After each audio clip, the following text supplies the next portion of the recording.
আমাদের বাসার আশেপাশে দই ফুচকাটা পাওয়া যায় না, কিন্তু আজকে খুব দই ফুচকা খেতে ইচ্ছে করছে। তাই একটু ভেবেচিন্তে ডিসাইড করলাম যে নর্মাল ফুচকাগুলো দিয়েই আজকে আমি দই ফুচকা বাসাতেই বানিয়ে খাবো।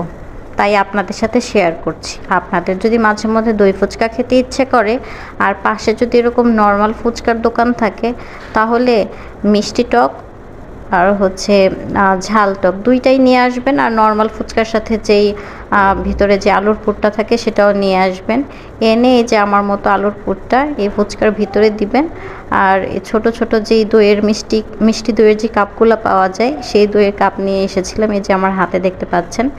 তো এই দইগুলো দিয়ে আমি সবগুলো ফুচকার উপরে দিয়ে দিছি। এরপর আমি এখানে চানাচুর অ্যাড করে দিয়েছি। আমি এখানে রুচি চানাচুরটা ইউজ করছি। আপনারা চাইলে যে কোনো চিকন চানাচুর যেটা একটু ঝাল বা হালকা মিষ্টি মিষ্টি লাগে ওইগুলো ইউজ করতে পারেন। তো এই তো চিকন চানাচুরগুলো দিলে কিন্তু অনেক ভালো লাগে। তো আমার কিন্তু দই ফুচকা রেডি হয়ে গেছে। দই ফুচকা দেখতে যতটা সুন্দর লাগছে, খেতে কিন্তু অনেক মজা ছিল। আপনারা যদি বাসাতে চান এভাবে কিন্তু একদিন ট্রাই করতেই পারেন, আশা করি ভালো লাগবে। তো আমি এখন মিষ্টি টকটা দিয়ে দিচ্ছিলাম উপর দিয়ে। এভাবে মিষ্টি টকটা দেওয়ার পর আমরা একটা একটা করে খেয়ে নিচ্ছিলাম।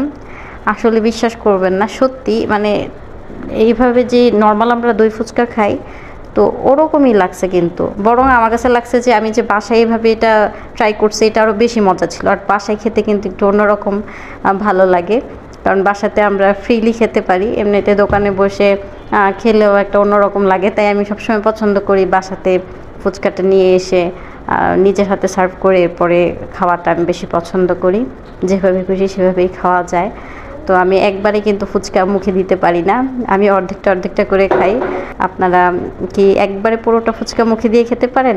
কমেন্টে জানাবেন। আর কারা দই ফুচকা পছন্দ করেন সেটা অবশ্যই কমেন্টে জানাবেন। তো খেতে খেতে চলে যাচ্ছি। আমার এই ভিডিওটা যদি ভালো লাগে তো লাইক কমেন্ট করবেন। ধন্যবাদ।